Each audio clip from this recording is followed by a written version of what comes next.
By now, you've probably heard about the NAR proposed settlement, and there's a lot going on. A lot of people are saying a lot of things. It's all over the news.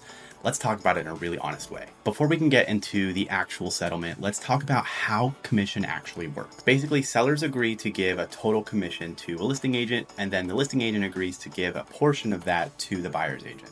It doesn't really matter who the agent is or anything. It's a blanket offer to all agents. So for the lawsuit, a group of sellers in Missouri decided it wasn't fair that buyers weren't negotiating with their agents on their commission, and all buyers agents were being offered the same commission from a seller despite what their buyer might want or what level of service they offer or any of those things. The concern is obviously that they are overpaying a buyer's agent when a buyer would have wanted to pay their buyer agent less. Up until now, buyers didn't really care what their agents were getting paid. They're not paying for it out of pocket.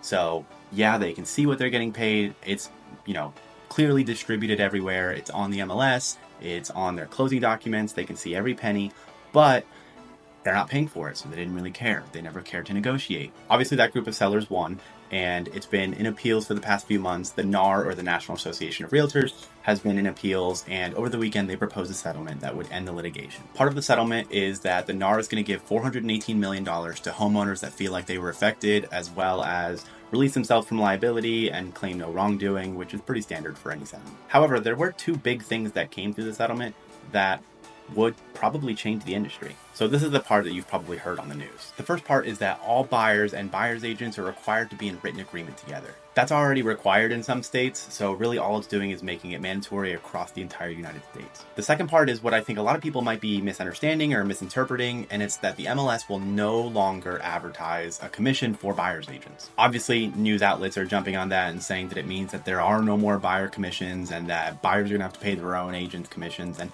that's not necessarily the case, and honestly, I really don't think that's what's gonna happen. What's more likely is sellers are going to agree to a certain commission for the listing agent and then have some sort of allowance or something in mind that they're willing to pay a buyer's agent. The written agreement that buyers go into with their buyer's agents is called a buyer brokerage agreement, and in that it talks about the commission that the buyer's agent's going to make. So the idea is when the buyer presents an offer to a seller for a house that they want to buy, part of that offer is going to be the buyer agent agreement, and it's going to talk about what commission the buyer's agent wants. So in a hypothetical, if a seller is willing to agree to pay, let's say 2.5% to their listing agent, then a buyer's agent can come and say that they also want 2.5%, and the seller can either say yes or no, depending on the rest of the offer. So really it's looked at almost like a term of the contract instead of a commission that's being paid outside of the contract like it has been. The problems kind of come in when we talk about a gap in what the agent wants versus what the seller's willing to contribute. That buyer brokerage agreement says that buyers are on the hook for anything that the seller's not willing to pay. So if the buyer brokerage agreement says 3%, but the seller's only willing to give 2.5%, there's a 0.5% that's missing, and the buyer's expected to pay that. That's a problem for a lot of different reasons. I personally think that homeownership has gotten out of reach for a lot of people because it's so expensive already. Adding an extra expense in there kind of makes it a little harder for people to buy. And the less people that there are willing to buy because it's gotten too expensive, honestly, the more likely it is for home prices to drop, and that's not going to help anyone either. Alternatively, buyers could go unrepresented if they wanted to maybe try to save an extra couple bucks or not have to worry about that. But like always, it's a risk because you're dealing with legal contracts, and it's definitely not made easy for buyers to do it unrepresented. So that's always a risk as well, but totally an option. Another layer of complexity is there are some loan programs that just don't allow buyers to pay their agents. VA loans are a perfect example. Buyers that are using a VA loan are not allowed to pay any agent or brokerage fees at all. So what do we do in those cases? For me, a big concern of mine is that there are going to be situations where, because now commission is part of the contract and it's part of the negotiation, buyers are going to miss out on houses because their agent wants to get paid a certain amount and they're not able to by the seller, and the buyer's not able to afford it. I think that most reasonable buyer's agents will reduce their commission in those cases, but it doesn't mean that it's going to happen every time.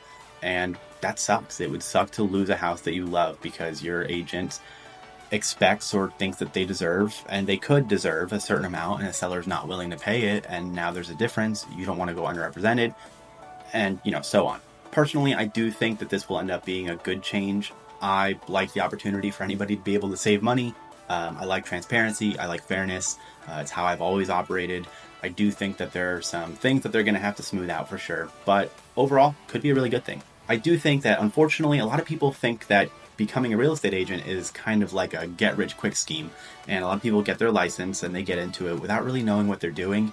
And most of the time, they end up as buyer's agents, and buyers end up suffering because they didn't get the level of service or attention to detail that an agent who's been trained and qualified has. The reality of it is, an agent that's sold maybe one house every year for the past 3 years and isn't really knowledgeable about the market, doesn't really understand how the whole process works, could represent you, and they would still make 2.5 or 3% of the purchase price in the past system, and even if you didn't really feel like they deserved it. So the purpose of the lawsuit is essentially to make it so that buyer's agents are getting paid what they are worth. Obviously, what someone feels like they're worth is kind of up in the air, but that's why it's negotiable. Like any profession, there are a spectrum of different people.